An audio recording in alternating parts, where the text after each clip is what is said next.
So we're on the normal hill. Now, that is a big difference. The wind has been really tricky. It's been really difficult, and so a decision was made early on today to switch to the normal hill. It's meant a heck of a lot of work by the organisation, so a big pat on the back to everybody in Kuopio to get the hill ready, and also our host broadcasters for adjusting their television camera positions. But we're on this normal hill, which has never been used for a World Cup, or indeed I think never for even a Continental Cup competition.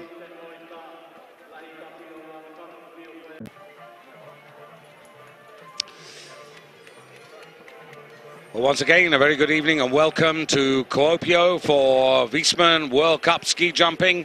Not quite as planned as the clock ticks towards 6:30 in this northern Savonia region, and Stefan Kraft in good spirits there, and where he should be, because I think he has a major chance this evening of recapturing the lead in the Viessmann World Cup standings.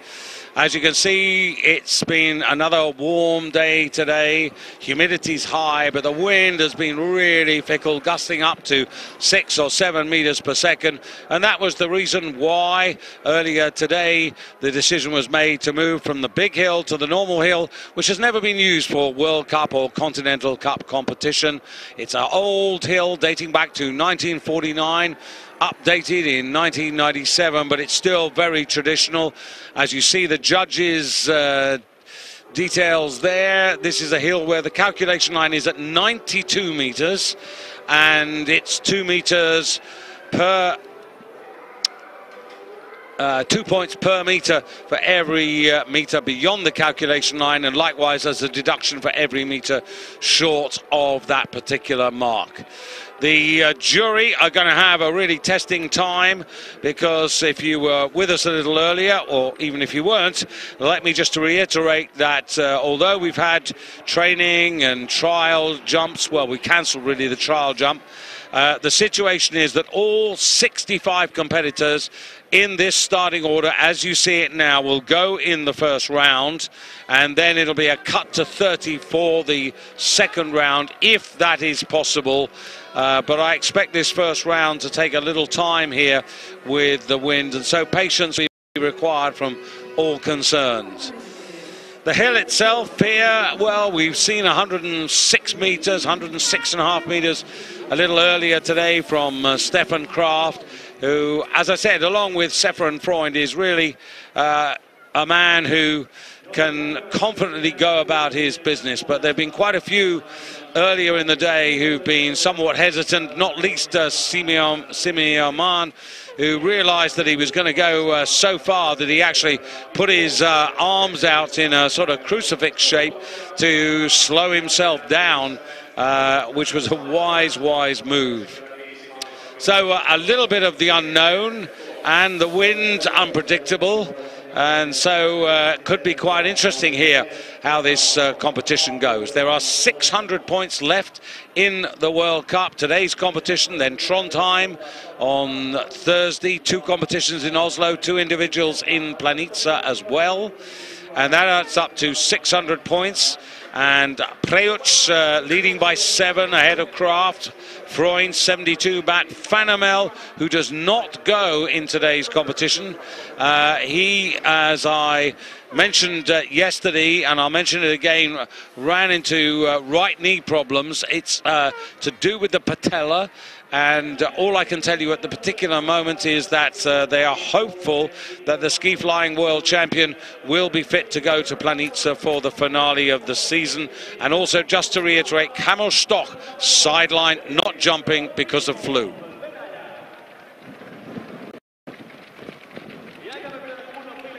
So front backwind conditions flicking backwards and forwards for the first of our 65. It's Russia's Denis Kornilov. There's been a teeny-weeny hint of a little bit of form coming his way for this 28-year-old from Nizhny Novgorod, settling down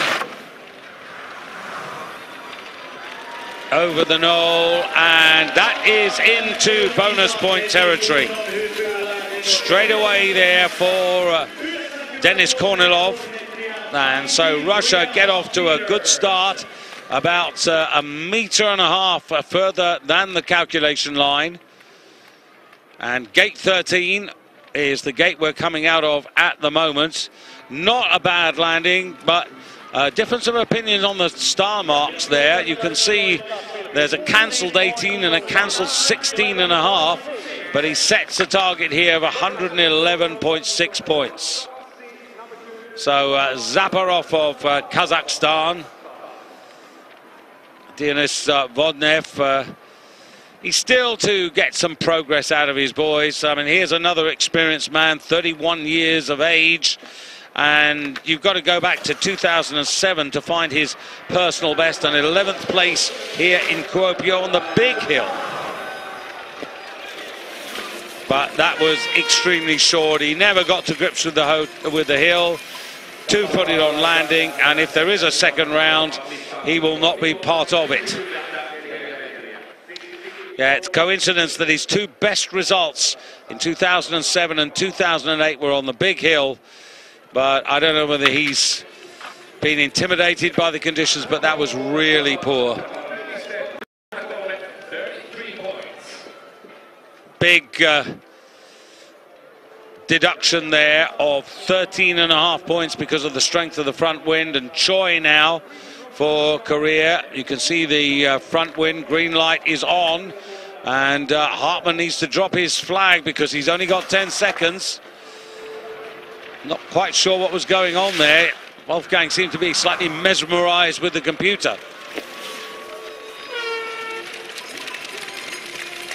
That's more than 10 meters off the all-important bonus line. 81.5 meters. So another man who I think won't be taking any further part in the competition should it go to a second round. I'm not saying it won't. It really rather depends how stable the conditions are in this first round as to the length of it. Glasder for the United States of America, Michael Glasder, so many of the Americans, Nick Farrell, Nicholas Alexander on the easy list, both recovering as ever. We wish them well.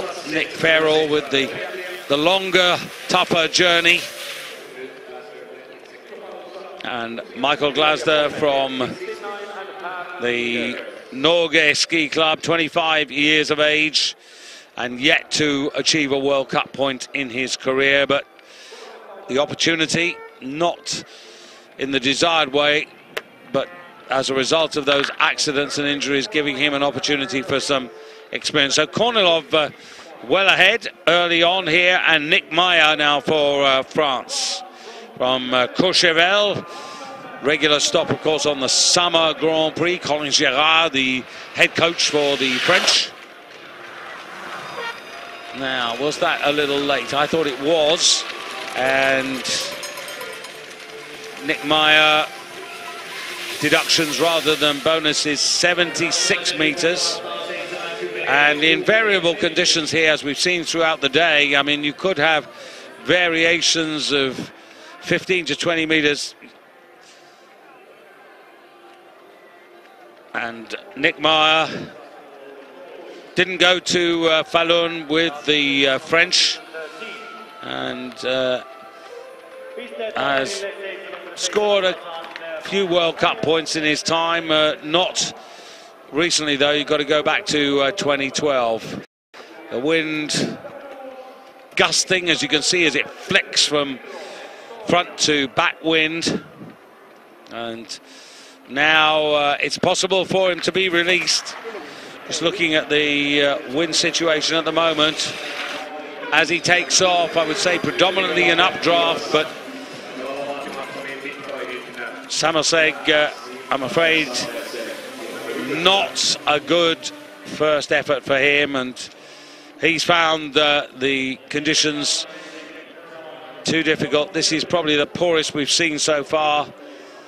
Just over 50 meters, 55 meters.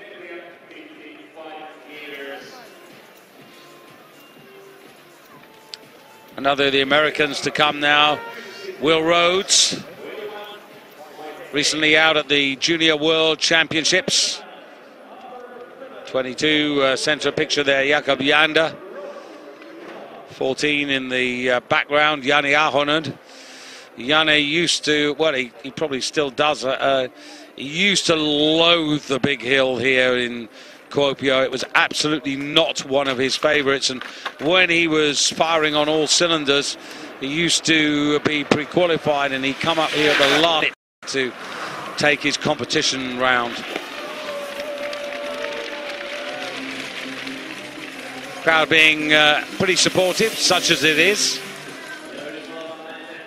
And Will Rhodes 80.5 metres. So Kornilov at the moment with a 34-point lead over these early starters. But don't give up on it. It may well come to life. I've seen this before. As we come to the men with more confidence, who are technically more skilled, second of the Estonians. Well, that's better than Samolseg, I have to say. And that is Chvala, who's been plying his trade in Continental Cup, and 89.5 metres is definitely going to put him into second place. I'm just having a look at the wind deduction. Yeah, it wouldn't be better than second, but also I don't think his style marks match up to those of Kornilov, but 98.7, just under 100 points. He's the best part of 13 points behind Kornilov, which is getting 7 metres. Now here comes the other Estonian, Martin Nome. From Voru.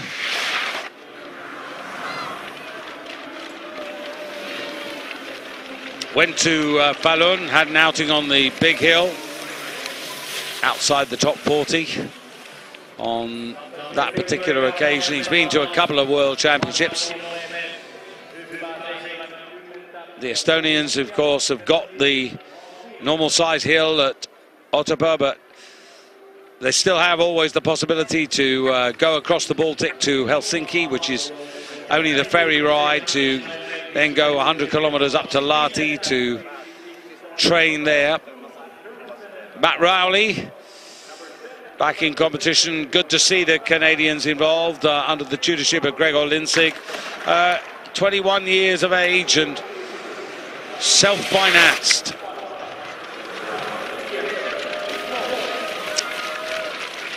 Not quite sure how his finances have come about, if they're supported by the bank of mum and dad, but could well be. The Canadians really struggling for finance, and most of them, if not all of them, have to find private finance to support their training and indeed their competitions. Matt from Red Deer, Alberta.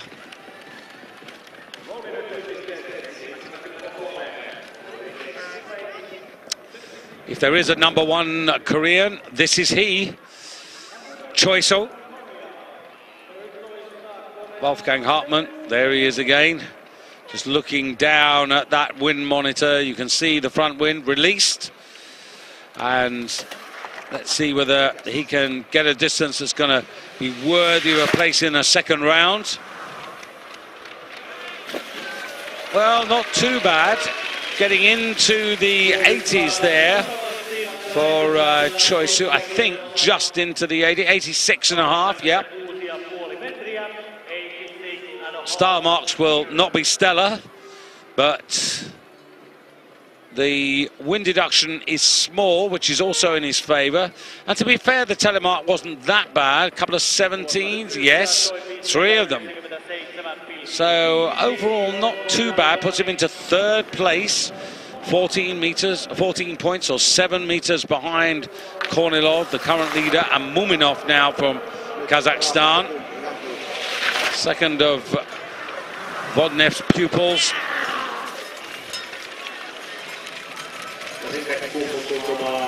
Well, I've said it on a few occasions, but I'll say it again. I do really think that participating, you just get the feeling that because there is financial support for competing in the World Cup. That is more the reason why these guys are here, as opposed to doing what I think they need to do, which is private training, technical work, and competition in Continental Cup. That's what they really need to do. And Kazakhstan is not a poor country.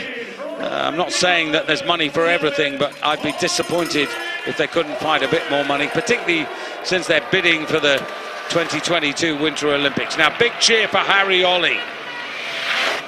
Love to see him get a result, but that might be, well, it's low 80s, if anything.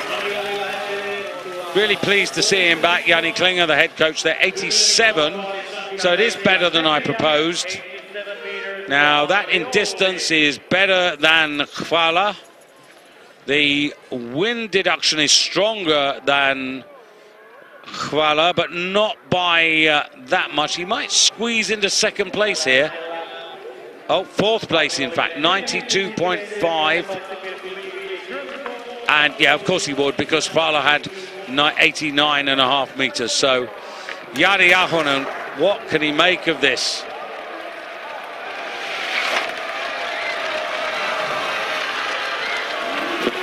Well, isn't that nice to see?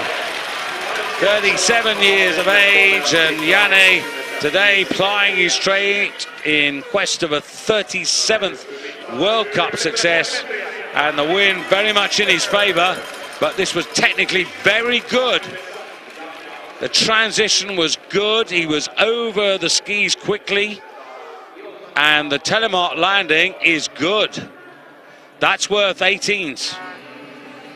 What's he got? Well, majority would be just about 80s, 96 meters. Ahonen, Finland, takes the lead by just over 2 meters ahead of Kornilov of Slovenia in third. From Bois-d'Amont in France, 21-year-old Ronan Lamy-Chapuis.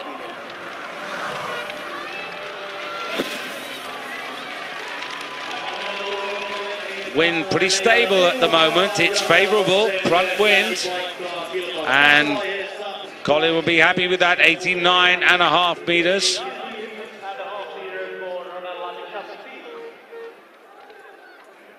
But I could see this getting him into the second round. Might be a positive smile coming. Third place? No? Well, he's 5 meters, 5.5 meters off the pace. Now, Zografsky. Only reached 65 meters earlier in the day. He's capable of better than that. Wind just intensifying at the moment.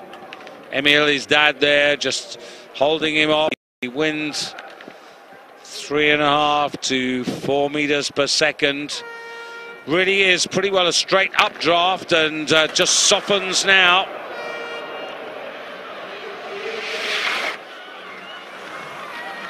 No, same technical problem on the in-run with that transition and the movement of his legs there, and that is a technical fault, and we've been saying it for the best part of the season. He really needs to address this, and I think they need to find a really good technical coach to work with them. They lost Johan Winterlich to, well, a long time ago it seems now, and it's just not working, and I don't understand why they don't understand. But clearly they've got a family plan, but sadly that family plan ain't working at the moment. And that may be elimination for Zografsky, the Universiade champion of the season. That was on a small hill, but this was not the quality of the performances he gave in Strebsky Pleso. So, F10, quite sure why Ulrich Volk.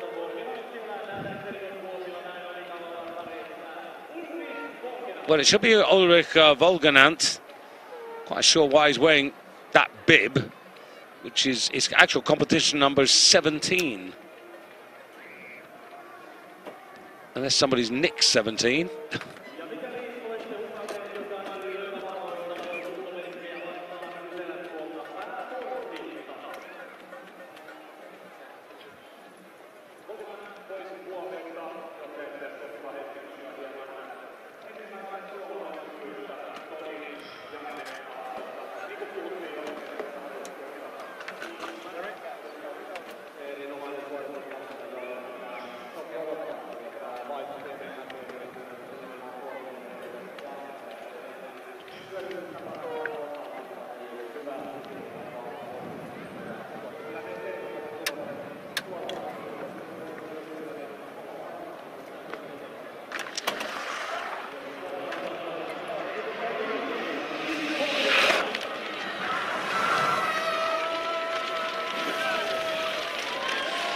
Well, a little wobble on landing there, but he's not going to be too displeased with this.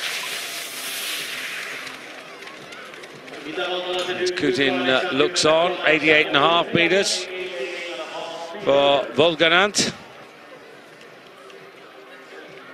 Silver and bronze medals in a couple of the junior worlds in recent years. And you can see there in the landing, those ski tips up, and that's going to cost him. Didn't really get well balanced on the landing, but 6th place there.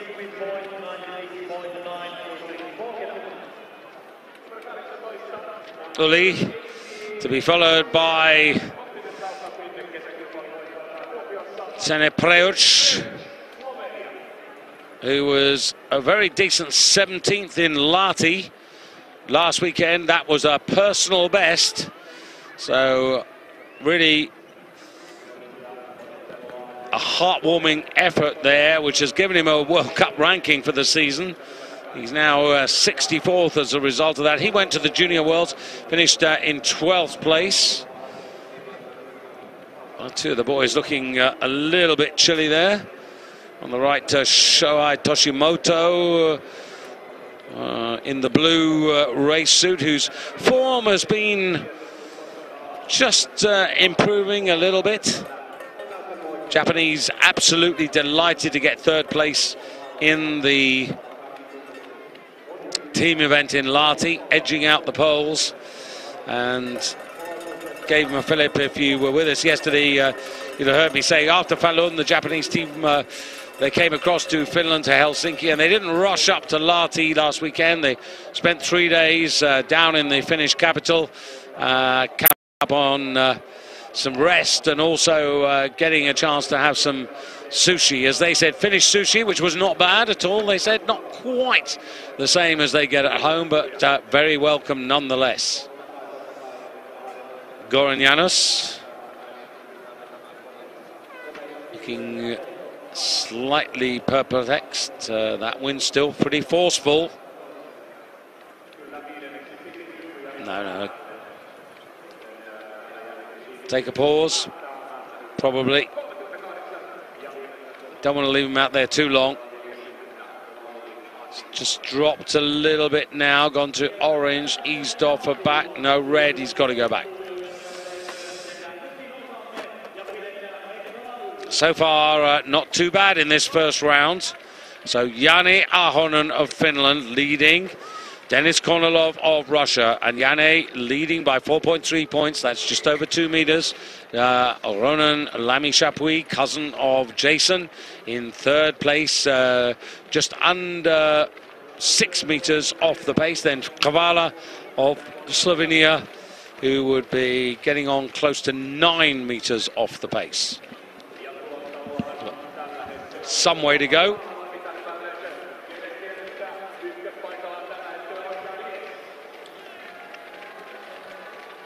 Patience required.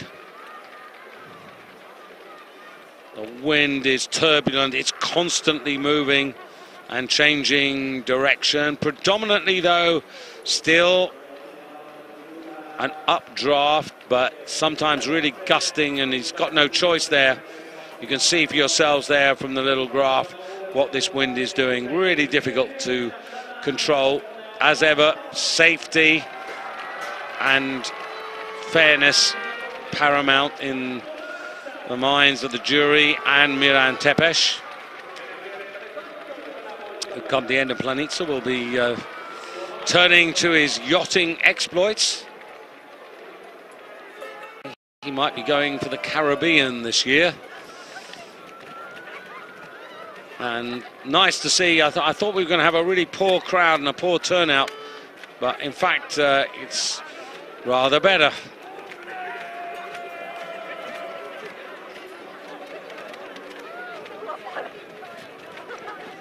Kuopio you could really describe as a sort of archipelago city. Now, Preus, the younger, out again, only 18, member of the Triglav Kran Club.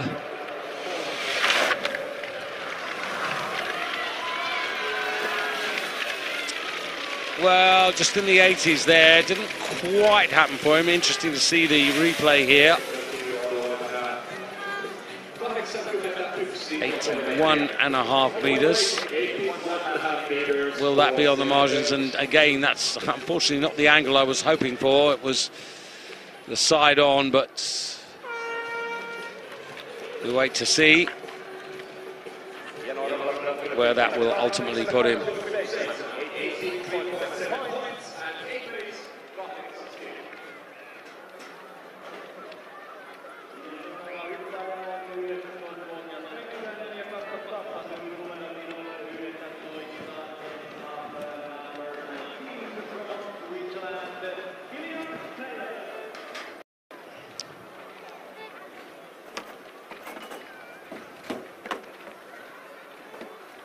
Kilian Payer for Switzerland.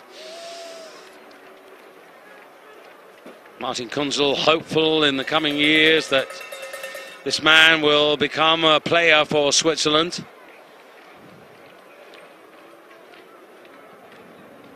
Only 19, like previous competitor, still in his teens.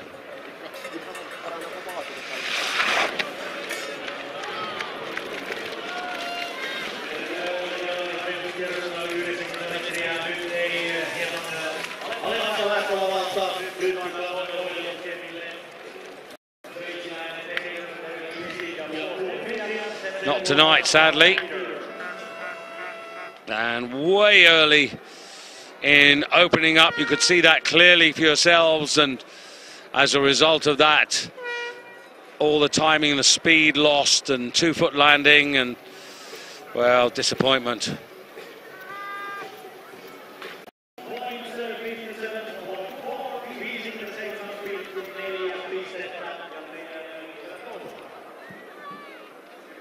Now, the mystery, the conundrum that is Antonín Hayak for the Czech Republic. It's been basically a one-man team for the Czech Republic all the way through the season, and that's thanks to Roman Kudelka, and it's been a serious disappointment that none of the other Czech boys have managed to really find any form that really gives them,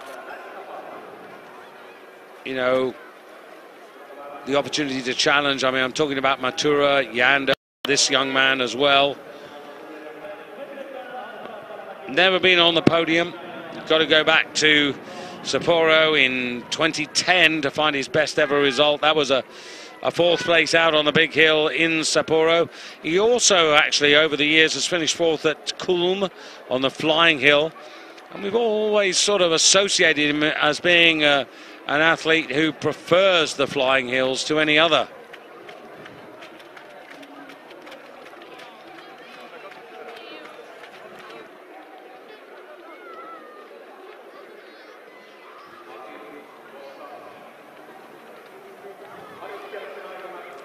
Hayak. And that wind, you can't move with that happening at the moment. Richard Charlotte knows that.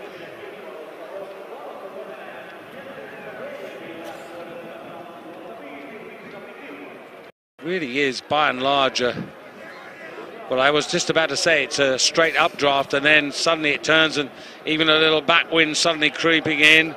But the majority, this could be interesting. Front wind, and now there you can see the backwind on takeoff, and those wind conditions were changing. Tricky, not easy. Really changed as he was coming down the in-run, and that doesn't help your confidence. Well, it's less than 60 meters, I'll leave it at that.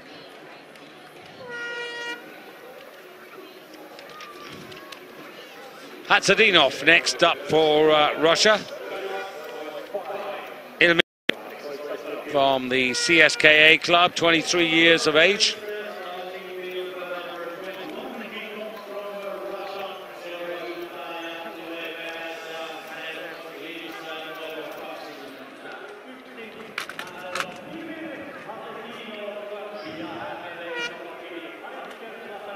So Hatzadinov out, backwind.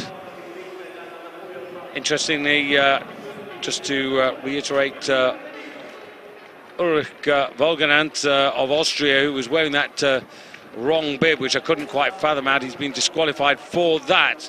I can only presume that he lost somehow his bib number 17 somewhere and grabbed a Vorspringer bib, and that's against the rules. You can't do that, and so he's been disqualified. And Fleece Police not forgiving even for such errors. If you remember the 2009 Nordic Ski World Championships, when the Americans, who was it? I think it was Bill DeMong. I hope I haven't maligned him, but they couldn't find their bibs for the team relay, and what had happened is they'd slipped down inside his suit towards his boot, and he didn't realise it until it was too late, and they weren't able to start. Bizarre situation that was. So Hatzadinov not looking too phased about this. So far this year, 25th in Bischofshofen, his best individual result. Ranked just inside the top 60. 3 times in the points. Little late there getting into that aerodynamic tuck. But nonetheless, that was effective and a very nice telemark. And, well, Kornilov still in second place. And this is longer than Ahonen by a metre.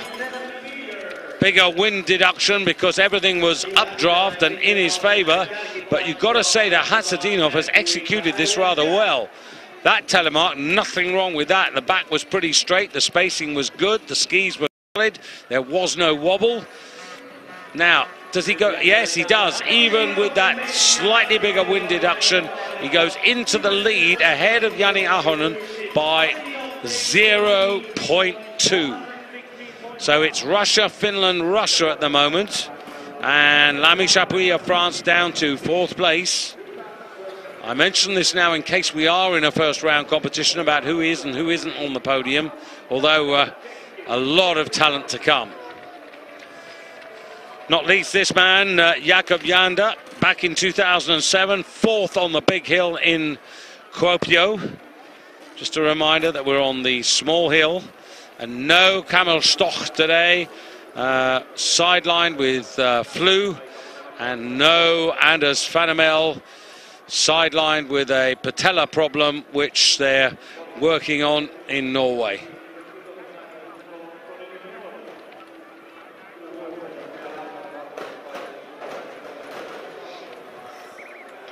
I must say it's a very subdued warm-up room at the moment, and Miran in his orange feast bobble hat. Wind makes it a bit chilly. And the traditional facility here is Jander, the winner of 6 competitions at World Cup level in his career, but you've got to go back to 2006 to find the last of them.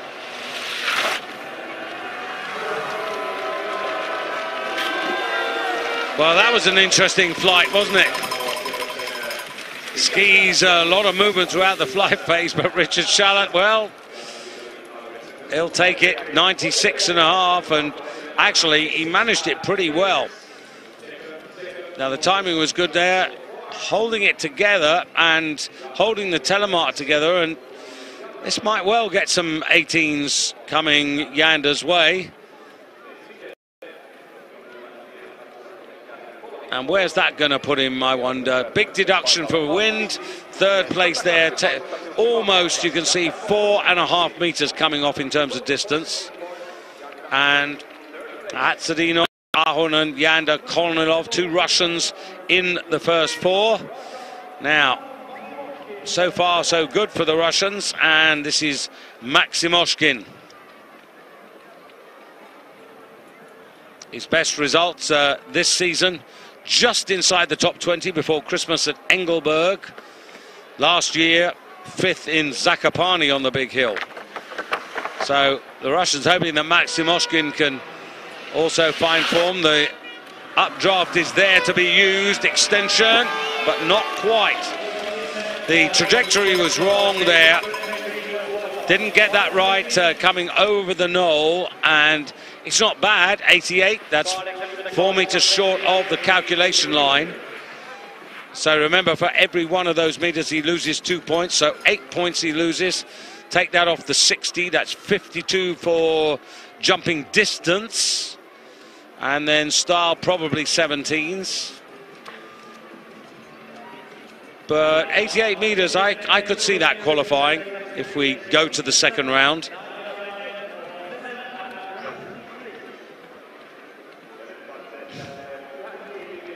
Reflecting there, a couple of men, Vincent Descombes-Savoie, head down. And after Maximoshkin, Clemens Moranka. Now this could be interesting here. Clemens had 103 meters earlier in the afternoon, and things have not been going too badly for him. He's not hit the heights of last season when he got a top 7 finish in Switzerland at Engelberg, which remains his personal best to date. And this resident of Zakopane, under the tutorship of that man, Lukas Krysiek. It's not been Poland's season so far this year. I suppose you could say the World Championship medal is a real important consolation. Kamil Stock getting a victory, coming back after his injury into the Four Hills and finishing 10th. That was a sort of highlight. But Stock down in 8th place, victorious twice in Zakopane. So that really probably he would recognise that as a high point. And also in Villingen on the big hill, very good on those days. And I only hope that he gets over his flu quickly. He might not be with us for Trondheim, but these guys are pretty resilient. The problem is, you know how debilitating, how weak you get when you contract flu. And he's not looked himself really throughout the whole World Championships, and since the World Championships likewise, things have just not gone his way. So Moranka, strong front wind, possibilities. Nope. And again, another man who has misjudged the radius and the table, and 80.5 surely puts him on the margins. Have a look here. Yeah, the other angle is easier to make a judgment, but you can see they're a little off balance and awkward on the landing. 13th place, and remember, a field of 65, so there's no way that you can feel safe at this stage.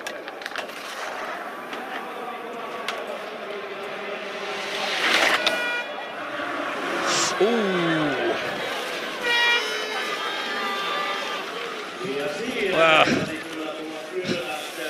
Well, Schuster, quizzical look there for Andreas Vank, but the really gusted and caught.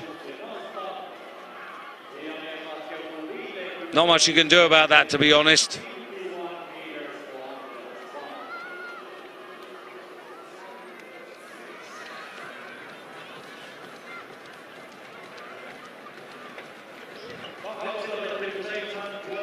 always inevitable that there would be some instances of people perhaps getting less than a fair hand.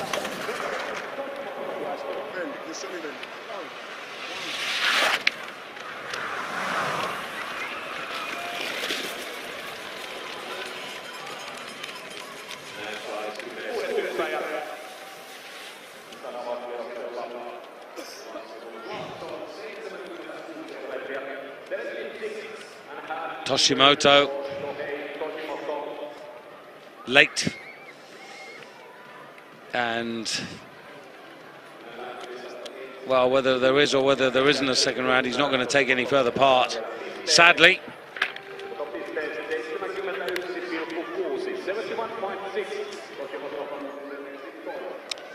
And from one member of the Japanese squad to another, Kento Sakuyama, who has picked up a few points in Switzerland and Japan on the World Cup journey. He's currently ranked 48th, which is the highest ranking he's ever had in the World Cup. Hails from the Olympic city of Nagano, mid-20s, coached by Tomoharu Yokokawa, who you have in picture.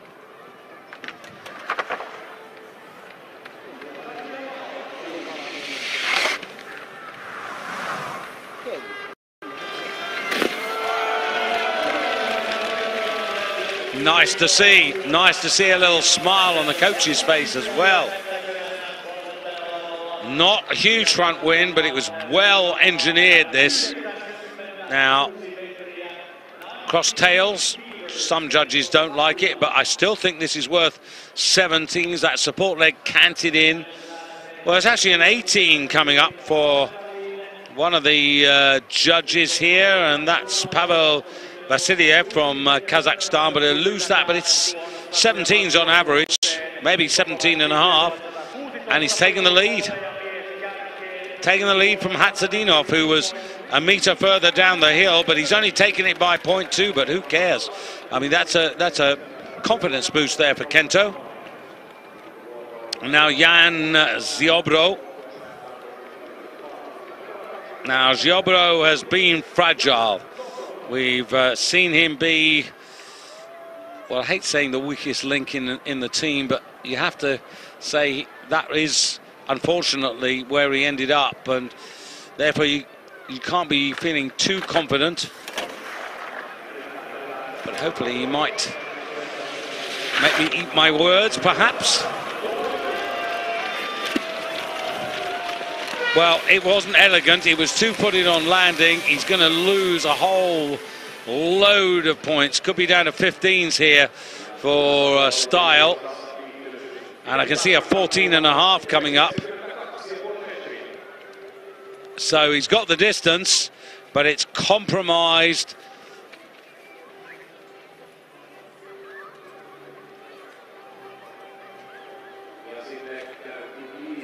(16, 15, 15, 15 and a half, 14 and a half). There are the points.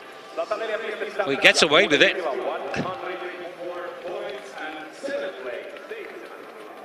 Ziobro 6 meters off the lead in 7th place, and now Kobayashi from the Happy Harada Club, the Snowbrand Club. Incidentally, the hill record on the big hill still stands to Masahiko Harada. Dates back to 1998.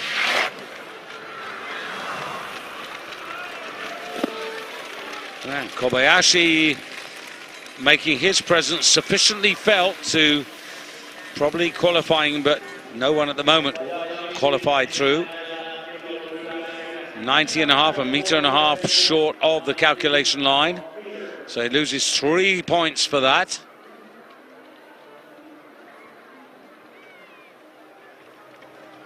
Japan 4th behind Poland in the big hill team competition at the World Championships. Top 15 though on the big hill in Falun. And now Thomas Dietart working his way as he grasps, trying to recapture the purple form, the purple patch of form that earned him the Four Hills title last season.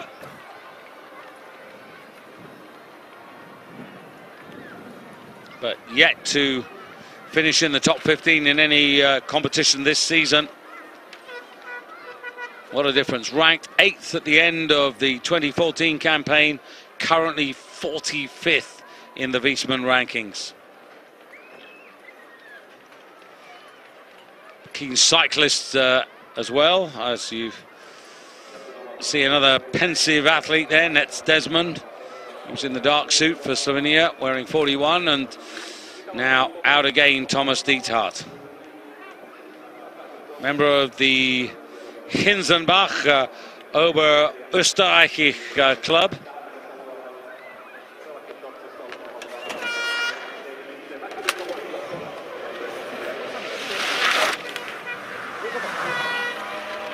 Good power, and that is a very good effort and worthy of the lead.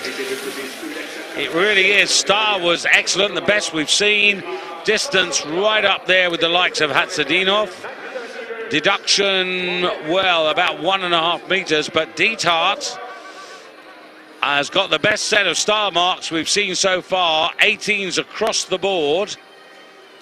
Now, surely this is going to give him the lead from Sakuyama. Moves. That was good. Real sense of the table there. And that's just what Tommy needed. 121.8, and he takes a 5.5 point lead. So getting on for 3 meters over Sakuyama. Hatzadinov to third, Ahonen down to fourth, and Fettner. No, completely different.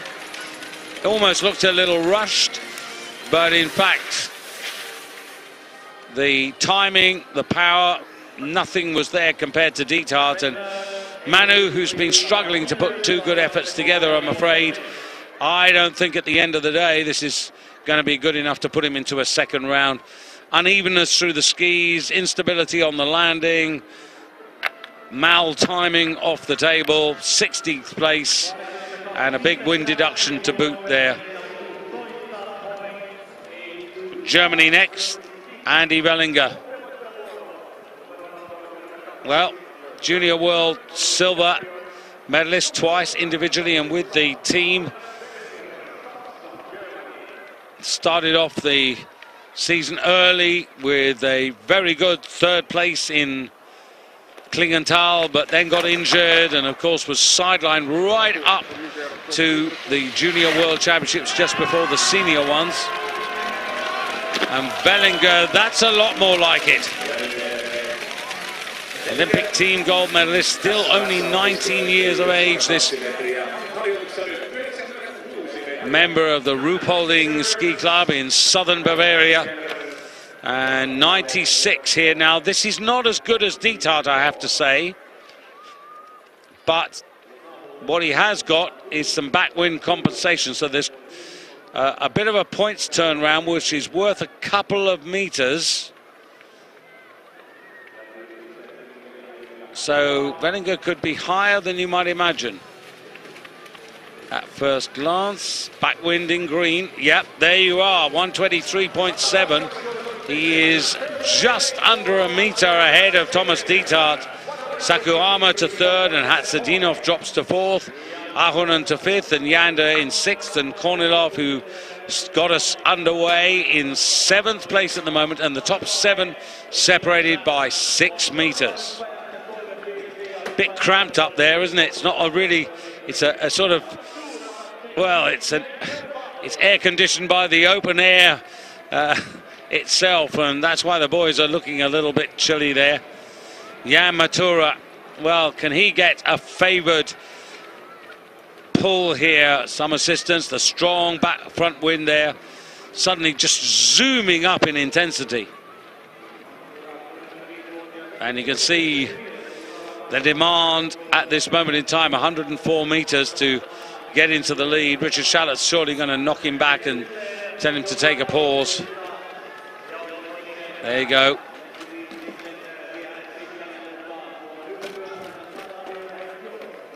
Well, but almost immediately out again. There's a good indication of just how strong this wind is.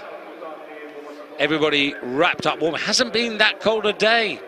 Been a lot of humidity around, but the wind chill, as we obviously are into the early evening here, makes a big, big difference.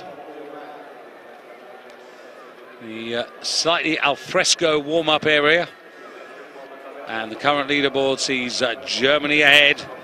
Jan Matura, the Czech Republic to come. Janda, the best for the Czech Republic so far, 96.5 meters. Ooh, that was quite vertical off the takeoff. You could see those skis coming really high up into his face. And that effectively works more like a brake than anything else. And 82 meters, and Matura's disappointing, disheartening season continues. He's ranked 35th, but that's as a result of 3 top 20 results. But this is a man who back in 2013 won a couple of World Cups out in Japan and ended up in 10th place in the World Cup ranking, the highest he's ever been. Poppinger from the Innsbruck Bergisel Club, mid-20s. Successful a few times at Continental Cup, but yet to break his duck at World Cup. That said, enjoying his best ever season. It didn't happen too quickly. In fact, it happened after the turn of the year. But 7th place in Vickerson on the ski flying hill, a PB this year. And look at that.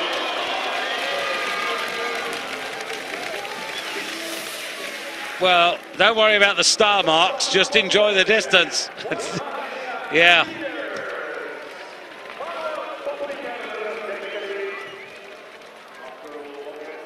So a little bit like being in a light aircraft coming into land in really difficult conditions. Now, he can't get the telemark. They'll take 4 points straight off there, so it's all going to be down to 16. But 103 meters, you know, that is 6 meters further than anybody else so far.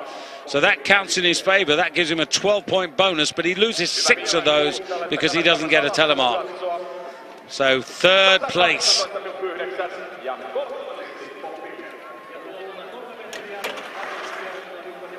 Mr. Deschwanden from Einsiedeln these days.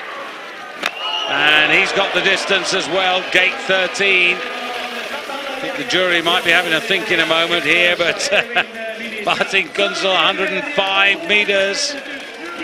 And that was really quite well done. Skis are pretty aerodynamic here.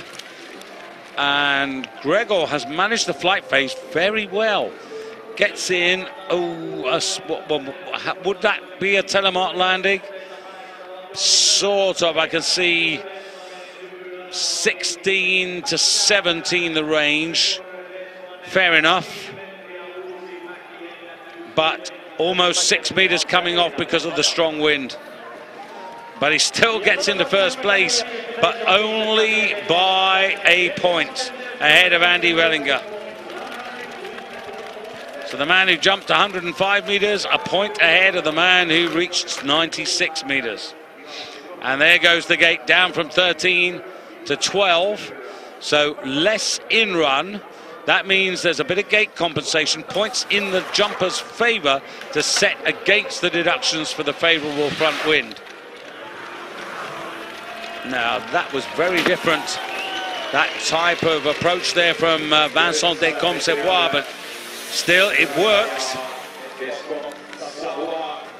95.5. Wind had quietened. And that's okay, you know. He'll be higher than you might think because less backwind deduction and pretty good landing there. 18s. 17.5, 3rd place. Deschwanden, Switzerland, Wellinger, Germany, France, Vincent Descombe-Savoie, Thomas Diethard of Austria off the podium. It's now beginning to tighten up a little bit. as we see Philip Schön for Norway back into World Cup action.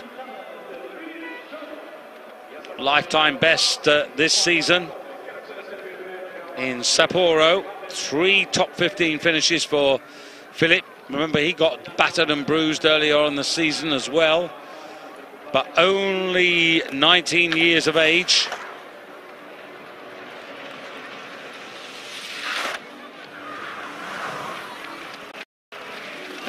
Oh, that'll do nicely. Very quiet and effective in his efforts there. Philip Schön, you might remember, first came to our note in the Summer Grand Prix with 2 victories in Hakuba, but also a very good runners-up spot in Courchevel and a 3rd place finish in Almaty. So the summer indicated the talent of this young man, and Philip Schön into 9th equal place, about 6 meters off the pace. Now Jarkko Mata for Finland. The Finns have been enjoying the progress made by this 20-year-old from Kainuu. Went to Falun, just outside the top 20 on the big hill.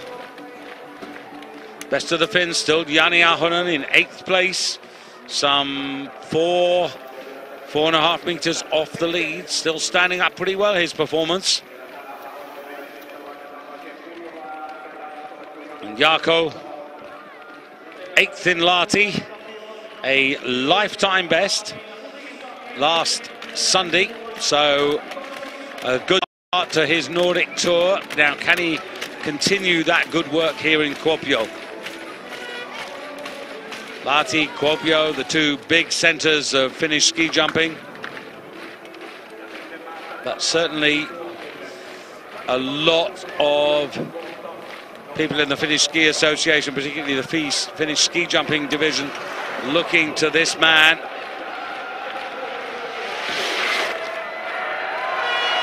No. Oh dear, oh dear.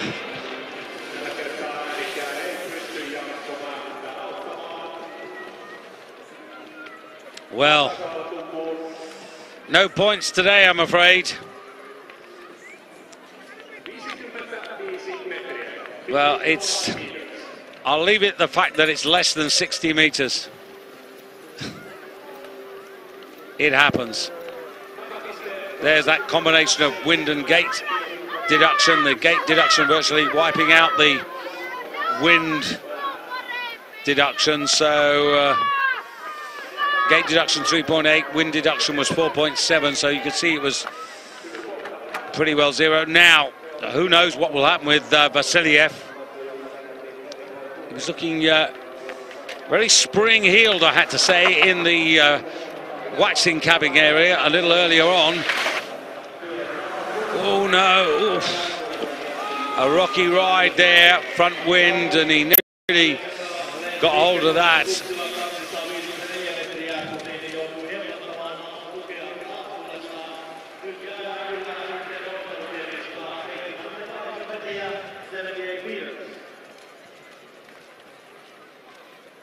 That looked mistimed from that angle, and unsurprisingly not getting the telemark landing either.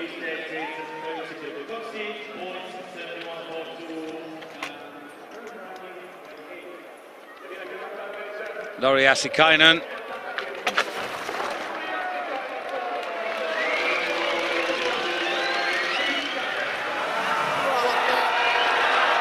Oh, well, Asikainen into the bonus point territory zone.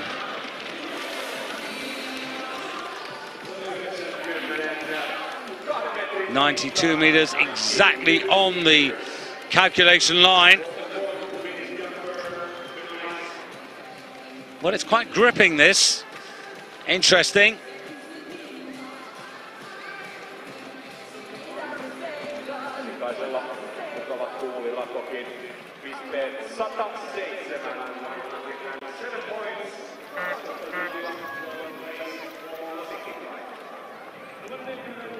That's Desmond. Very difficult to predict what Nets is going to do. Deschwanden still leading for Switzerland from Wellinger. Vincent de Comsebois in third. Thomas Diethardt of Austria just ahead of teammate Manuel Poppinger. Then the best for Japan, Sakayama. Ahead of Russia's Hatsadinov. Jani Ahonen in eighth. Philip Schön, Norway in ninth. Equal place with Jakob Janda. That's the top 10 at the moment. Nets Desmond, 22 from Kran. Junior world champion back in 2012 in Erzurum in Turkey. And so far this season, an 11th place finish in Bischofshofen, 12th in Vikersund, 13th in Neustadt. So all his best performances coming in that second phase after the Four Hills and before the World Championships in terms of World Cup.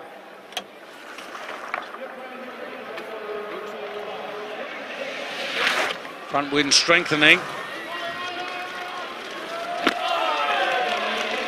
Well, that's a good opener.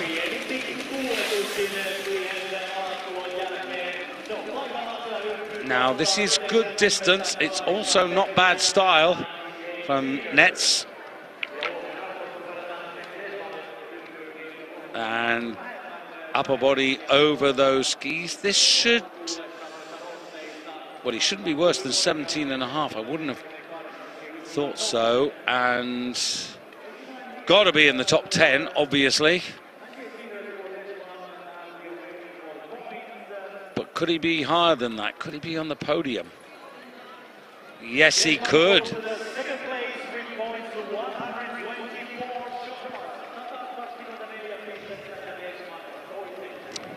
So one Slovenian to another. Deschwanden leading for Switzerland. Desmond second, Wellinger third, Vincent de Comsebois down to fourth place, and now Matthias Pungatar. Flashes of form. Ooh, and Matthias, he didn't have a choice there.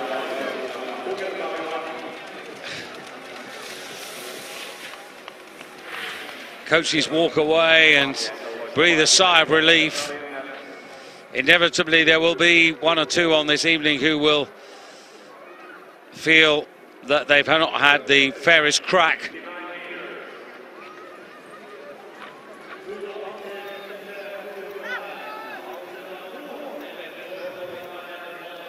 Switzerland, Slovenia, Germany, France fourth, Austria fifth with Diethardt. And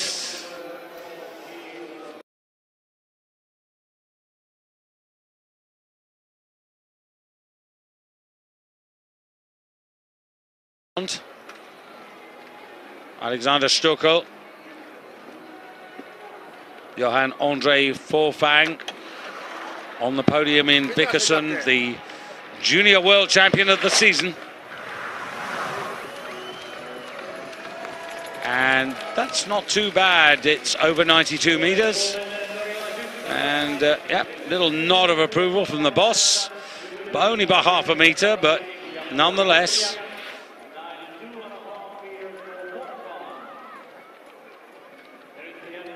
Arguably one of the brightest of the up-and-coming crop for Norway. And Norway at the moment look very well placed for the seasons ahead, immediately ahead in terms of talent.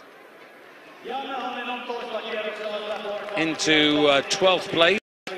I'll just give you the deficit on that. That would have him 6.5 meters off the lead. So still in touch. Takauchi. Come on. Oh, yes. Little scrappy, wide stance on the landing, but the distance was good. I think I'd only deduct really for the problems that he had on touchdown there, but that's over 100 meters and good timing. Now quickly over the skis again there. Pretty aerodynamic, that's good through the flight phase. And that's confidence. Back on his heels. Yeah, I could see actually 2 judges have taken him down to 17.5, the other 3 at 18. And there's a 4-meter wind deduction coming his way. A little bit of gate offset there in his favor. So that reduces it to just over 2. And Japan have the edge. Takauchi by 5.3 points, which gives him a, well, 2.5-meter lead and 20 to come. Now remember, we're only looking for 30 to go through to the first round, so what's that, 21 to come in fact. So top 9. That would bring Hatzadinov in and Ahonen in, actually. He's qualified. So the top 10 have qualified. So 20 to come, indeed.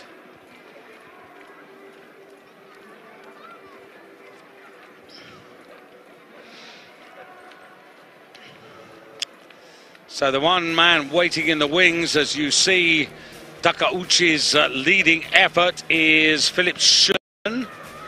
Now, Philipp Schön is in 11th place with a point score of 112.8. He reached the distance of 95 meters. That's just to bear in mind as we go into the top 20. And now, I find this really fascinating at this stage now. Kuopio's normal hill, the inaugural World Cup event on this hill that dates back to 1949 with a 1997 facelift. Anders Bardell, terrific team contribution in Falun, and a worthy gold medal with the boys on the big hill, and a silver with the mixed team event. And you can't complain, 6th on both the normal hill and the big hill. Really good contribution, and 6th in Lahti last weekend is best of the season. Could be a challenger tonight, Anders Bardell. Oh yes, look at that. Well, Takauchi's lead surely short-lived. I'm just having a look at the balance here. Yeah, no, I think Bardell deserves the style, the landing, the touchdown much better than Taku's, and the distance here exactly the same as Takauchi, but the wind deduction will be virtually wiped out by the gate compensation of moving down from 13 to 12. New leader, Anders Bardell. Smile.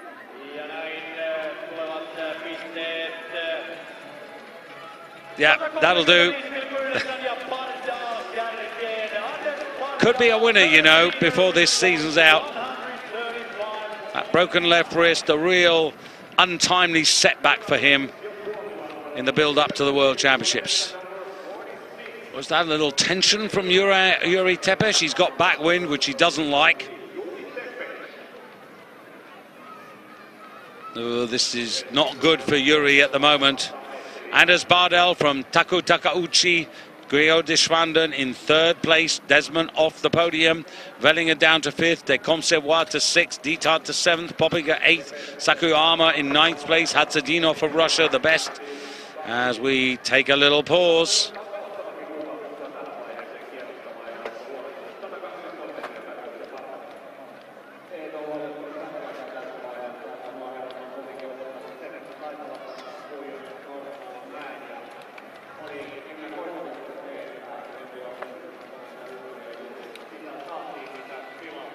Koronianos hasn't looked particularly happy.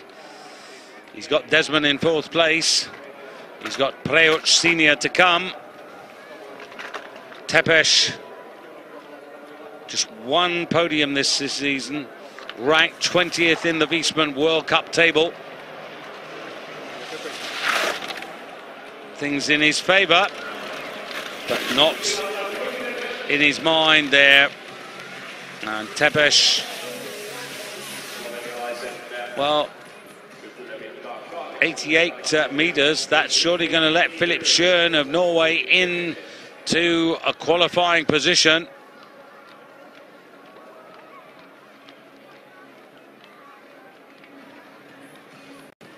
That may be a wave farewell.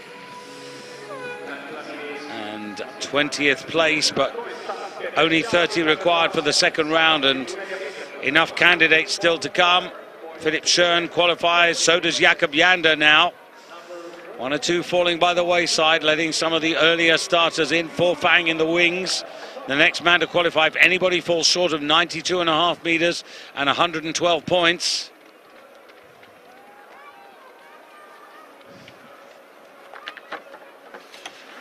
Werner Schuster's looked pretty concerned all the way through the evening.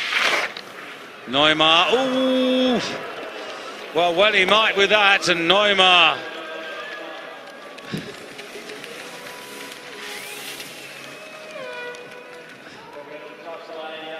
Well, Neumar's misfortune is Forfang's benefit.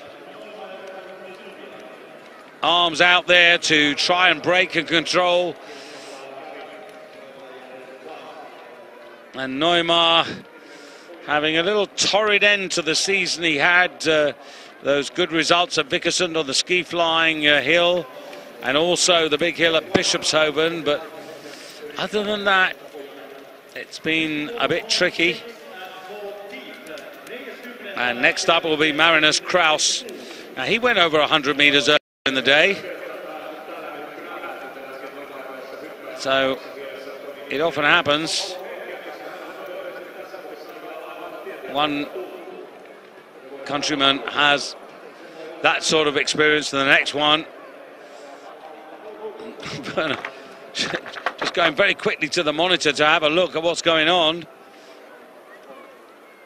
That's what's going on. Green lights on, and Marinus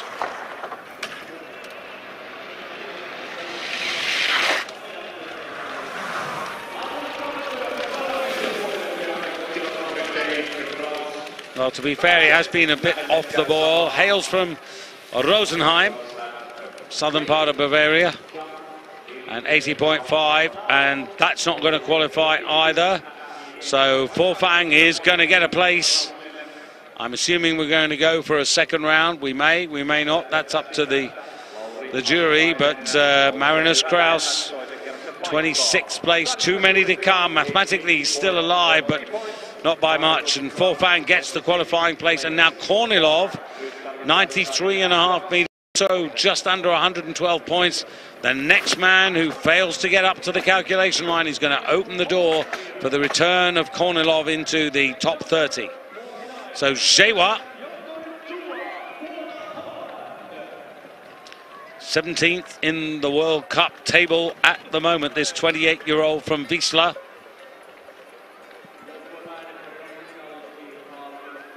Keeps having a little look there to see what the wind is doing. It's gusting at the moment. I can see 4.5, 5 metres per second in the upper section of the hill, and quite turny as well.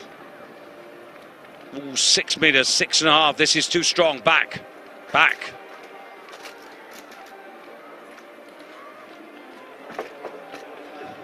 So Anders Bardal for Norway leading from Takauchi, Deschwanden of Switzerland in 3rd place, Desmond in 4th, and Vellinger completing the top 5. Really looking forward to the likes of Severin Freund and Stefan Kraft.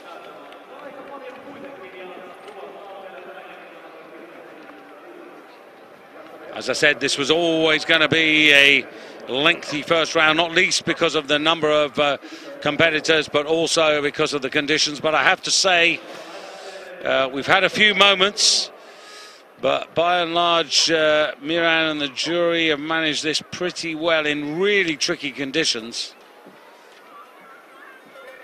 Jewa out again, second time of asking, now unique aerodynamic tuck.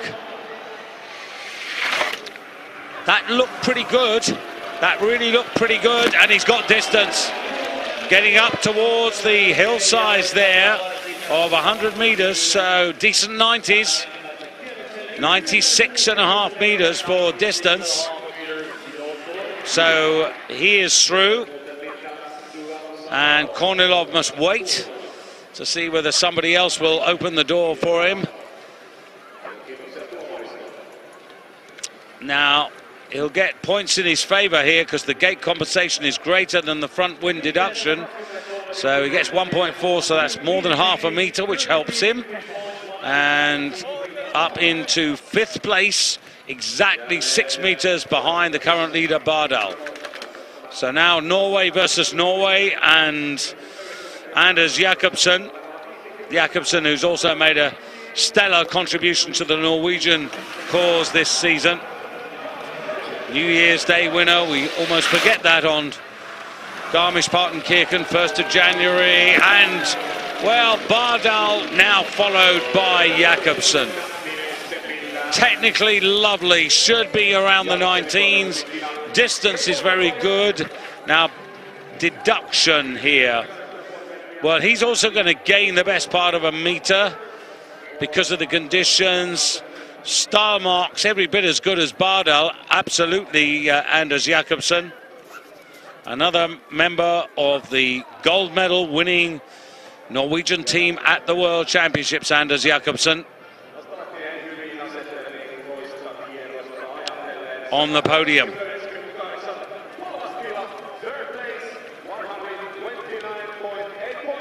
Jakobsen 3 meters behind teammate Bardal.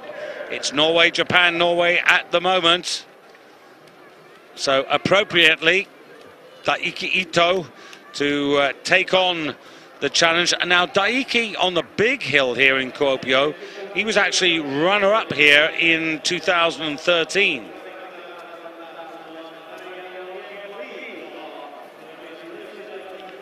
Anders Jakobsen, by the way, on the big hill was 3rd here back in 2010.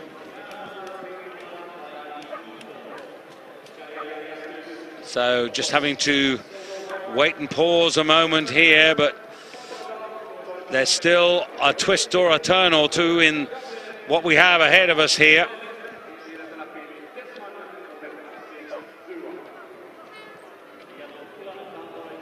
We're in Trondheim next, and it can be windy there. Maritime climate. If you're up in Scotland at the moment, you'll know how windy it is.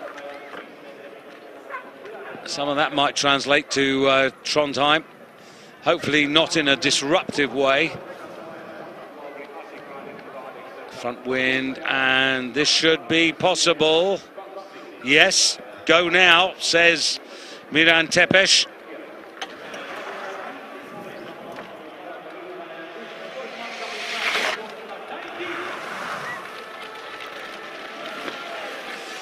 Well, it's decent.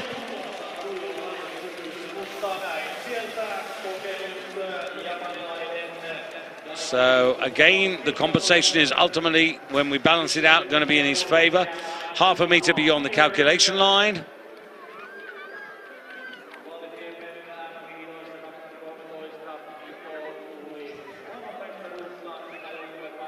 Just seemed to lack a little zest, really.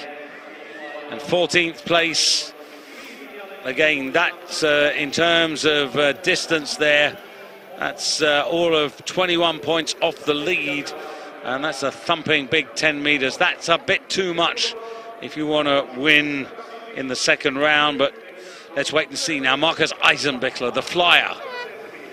Eisenbichler in Falun, not a member of the normal hill pick, but 10th on the big hill. I thought that was a really good performance, and 5th with the German team, who had a bad day at the office, you may remember, at the World Championships. But a personal best at Wiesla and Engelberg this season, top 6 on both occasions. Eisenbichler, solid, confident, not much wrong with that. Werner Schuster will be, or should be, pretty pleased with that.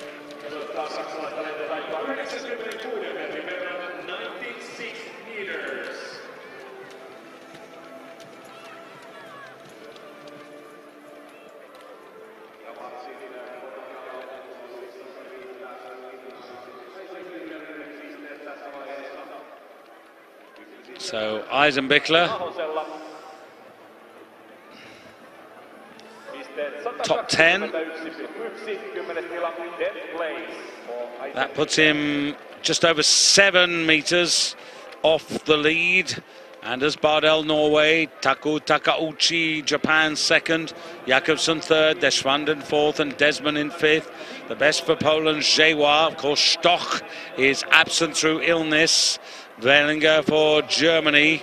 And even though Norway have lost Fanamel through that patella injury, they are looking strong with two of their most experienced athletes.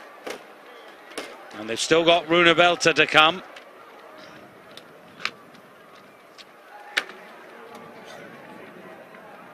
So, Jerne Damian.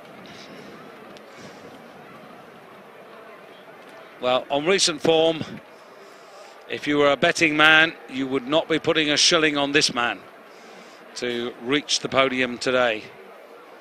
But you just never know. Maybe conditions will come round. Maybe he'll be able to take advantage of them in a positive way. But the evidence to date suggests that that's a no.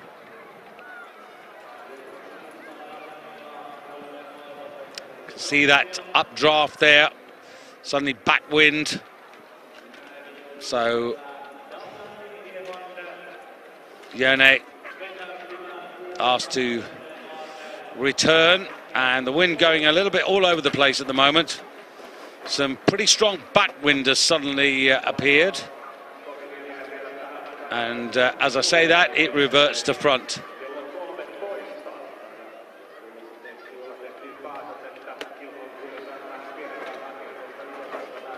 There's your leaderboard. All of those top three worthy of those positions. Damian could be released, is going to be released.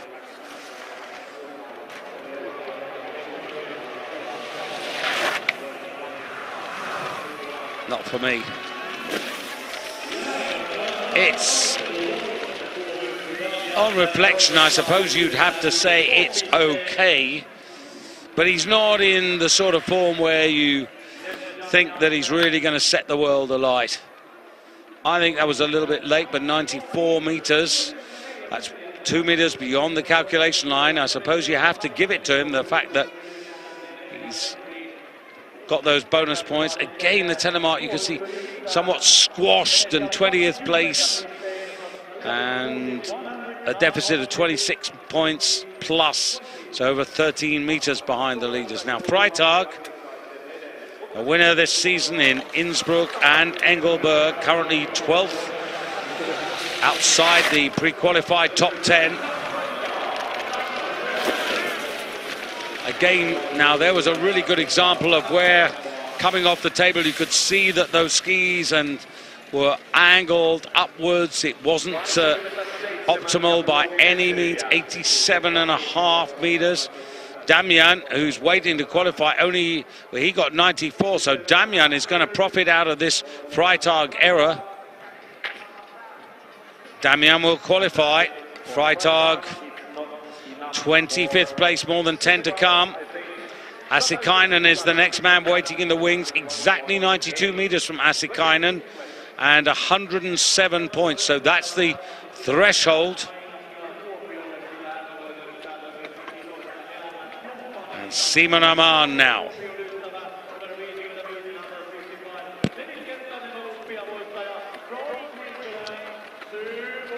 Well, he had a hairy moment in the afternoon where he had to put his arms straight out to the side. He knew he was going a long, long way, and he had to pull back to land safely.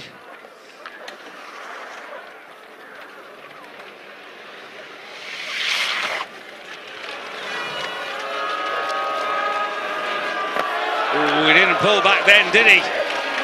Now that is Simon Aman taking it to the max. 106 meters. No telemark. timing was good. Upper body good, skis good. The front wind was strong and in his favour. So he's still going to have deductions, probably about 4 points. That's going to cost him a couple of meters. He's also going to lose 6 points because of the failure to put a telemark. Put that together, 10. This is approximation. 5 meters, I reckon, comes off the 106, and that's why he's only second. 3.4 points behind Bardal. Takauchi goes third, and Jakobsen goes fourth. Well, if this is a one-round competition, I wonder to see Aman on the podium. We haven't seen him on the podium since Innsbruck, 4th of January. A little too early, but interesting to speculate nonetheless. And Runevelta, the world champion on the normal hill for Norway, to come again. And to come now, Jakobsen, his teammates, just been pushed down to 4th place. De Schwanden of Switzerland to 5th. 2 Swiss in the top 5. Martin Kunzel will be pleased with that. Look at that. So Velta.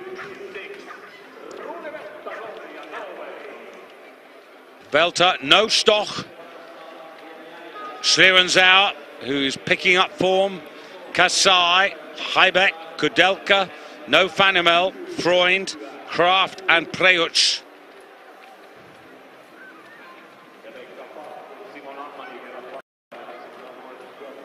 So it's getting on for, well, it's an hour and 30 minutes this first round.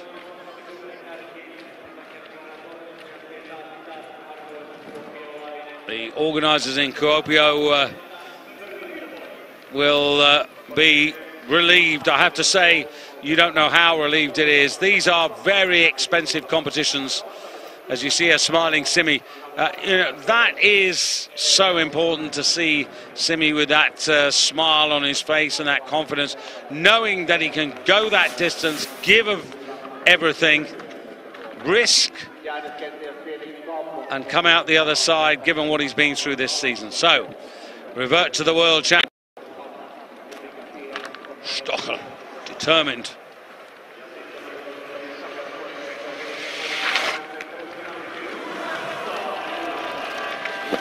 Oh, Rune coming out sub 92 meters. So now we whiz down the order to see the next man waiting in the wings for a qualifying place. That's Asikainen on 92. So for my money, Asikainen is back in the points at the expense of Runevelta, 87.5 meters.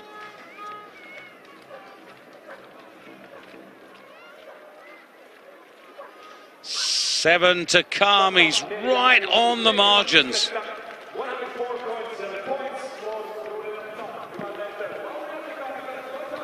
'24th place, would you believe it? The world champion might not make the cut. Now Schlery.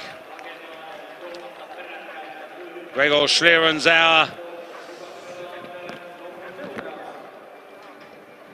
This will be interesting to see him on normal hill.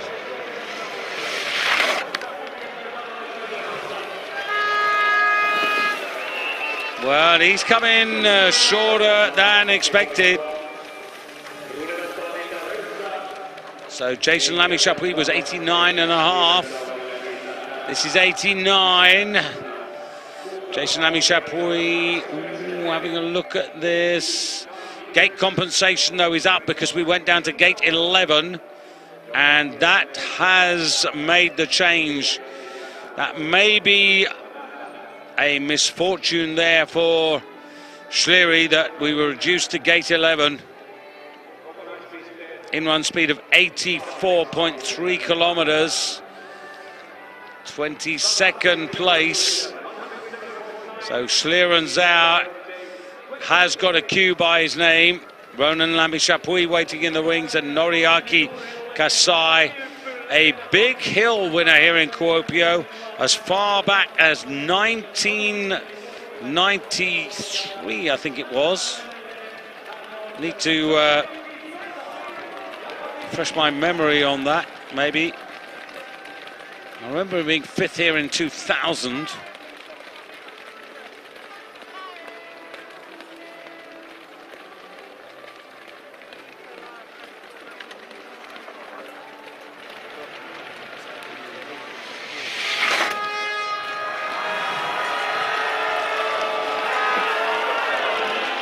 Well, that's getting up there to the 100-meter line. Not quite there, 98. Gate compensation will virtually cancel the wind deduction. So this will put him in a decent position. The style perhaps not as precise as we've seen on so many occasions this season. So I don't think he's going to be anywhere near the 19s. And just reflecting the flight phase and the touchdown, yeah, this could be 17.5 to 18. A little wince there, 10th place. Still very consistent though. Noriaki Kasai, and next up it'll be Michael Heibeck of Austria. Now this could be interesting. Heibeck, who's drifted down the rankings into 6th place. He's 342 points behind Petar Preuch, the World Cup leader at the moment. But I think if things fall his way, he could certainly be picking up some decent points tonight.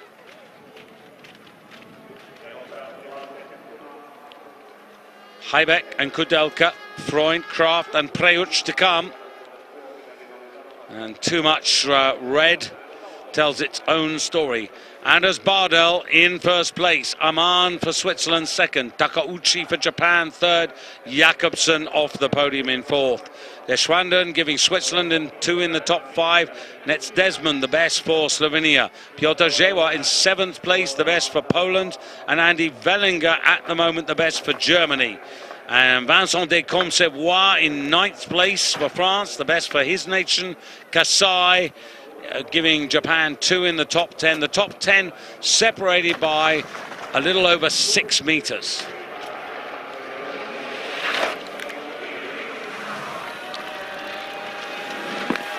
Ooh, it's not bad by Heibeck. It is not bad. He was pretty stable through the flight phase. Distence is good, as you can see. And again, I'm just having a look. There will be some front wind deduction because the front wind strengthened. Skis were not quite parallel throughout the flight phase, and you could see the instability there. Again, I would put this in the 18 range for the judges' marks. Now, where's that going to put him in the table? 5th place. 9 points, 4.5 meters off the lead. Seems quite satisfied with that at this stage. And Kudelka. Strengthening front wind for Roman Kudelka, 276 points off the lead. Roman, the winner of the very first competition in Klingenthal this season, also successful in Lillehammer. And another victory, of course, in Engelberg just before Christmas, and the 4th one in Sapporo. So Kudelka, but only 14th in Lahti over the past weekend. And his last podium, well, that was in Titisee Neustadt before the World Championship. So he hasn't won since the 25th of January. Kudelka, who in terms of the World Championships in Falun, well, 4th on the normal hill was very frustrating because so close to that first individual medal. 8th on the big hill. He's still there, number 1, the Czech number 1 by some way. Ooh,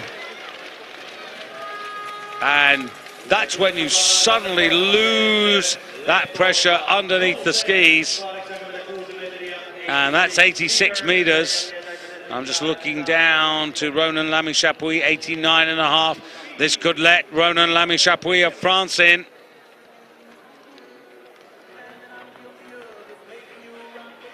Where is he? 35th. He's out of the top 30. And Ronan Lamy-Chapuis comes in. And waiting in the wings now is, would you believe it, Velter's in as well. Velter, the world champion, currently ranked 27th. And 3 to come.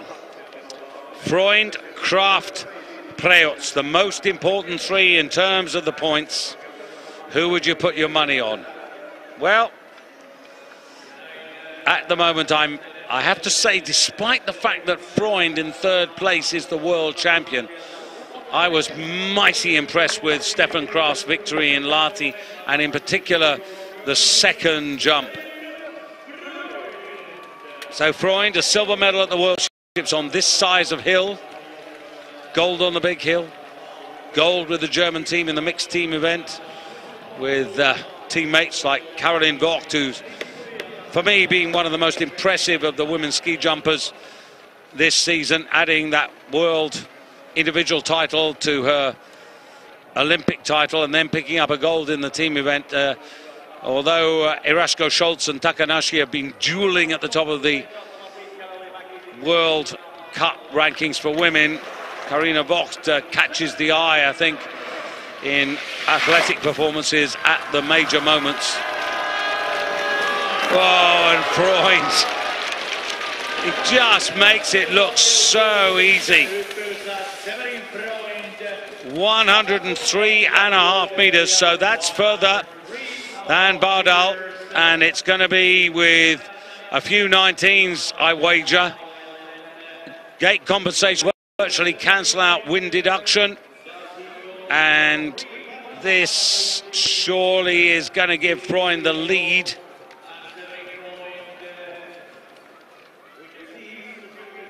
Now, I was thinking that Stefan Kraft might be the stronger of the 2. Time will tell. Leader, 139.3. Severin Freund ahead of Bardal, Simon Amann in 3rd. Stefan Kraft now. Now, can he take on Severin Freund? Freund ahead of Bardal, Amann drops to 3rd, Takauchi to 4th, Jakob 5th. Heinz Kudim waiting, green on now, Kraft has to go. So, can he outdistance Freund?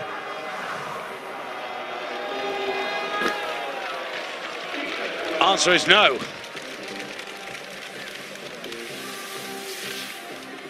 .99 meters. Now, style-wise, I would say again, Freund the better of this pair.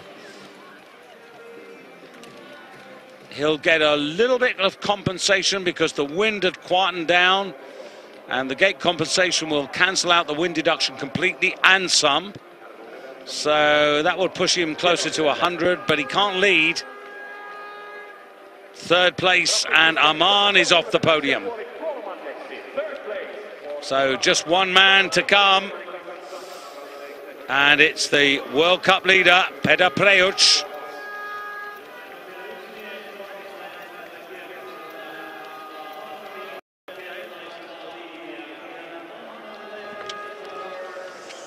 Just taking a pause here, Preutz.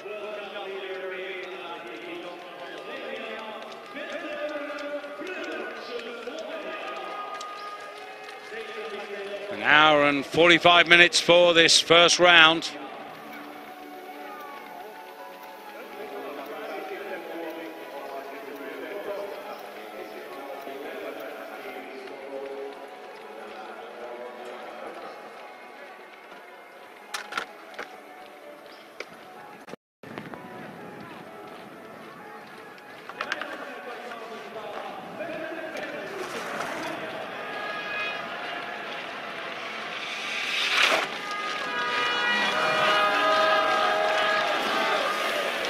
And Severin Freund has won the round. That's absolutely clear.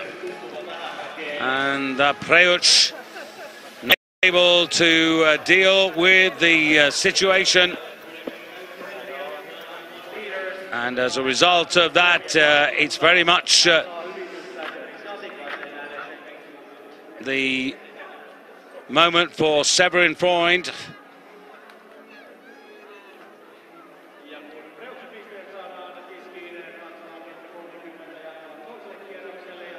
So Preuch just didn't get this right from the get-go, and will slip down the order. As I said, I felt that there might be a change in the World Cup rankings this evening, and that change is very much on the cards now. 91 metres, 17th place, and 20 points, 10 metres off the lead. Freund, Bardal, Kraft, the 1, 2, 3. Aman in third, equal place actually with Stefan Kraft, exactly 6.8 points. Aman seems to have a knack of finishing equal. He did so very early in the season with Kasai, you might remember. And so Severin Freund from Bardal, Germany, Norway, Austria, the 1, 2, 3 with Aman Sher, third place on the podium. And just waiting now for the clarification and confirmation of what the plan is now. 1 hour and 50 minutes this first round has taken, but I hope you've enjoyed it. I found it absolutely intriguing. And pat on the back to the jury and Miran Tepes.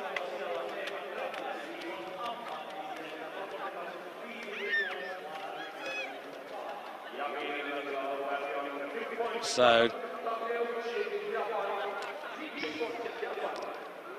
well, we've just had it confirmed to us that there will be no second round. I thought this might be the case, judging according to the size of the field and the distance, and it means that Severin Freund has gained 100 points in his 6th success in the World Cup campaign, the world champion.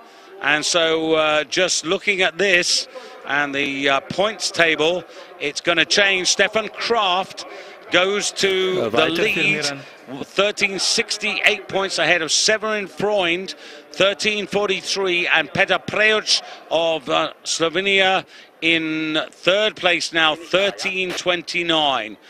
Kraft with a 25-point lead over Severin Freund in the World Cup following tonight's competition in Kuopio. And the jury has decided to cancel the final. Well, there is confirmation. The first round is the final result, and it means a 6th victory for Severin Freund, but not quite the lead in the World Cup, because Stefan Kraft was good enough to finish third, equal on the podium with Simon Aman, and so consequently his points have given him a 25-point lead, and the Four Hills champion regains the advantage in the overall Wiesmann World Cup. So Severin Freund from Anders Bardal, very good second place. Great to see him on the podium. And then Stefan Kraft, as I suspected today, would do well. Simon Aman, who's had a habit of tying positions on the podium, twice with Noriaki Kasai, this evening, of course, with Stefan Kraft. So the circus will move on to Trondheim on to Thursday, and then to the Holmenkollen come the weekend.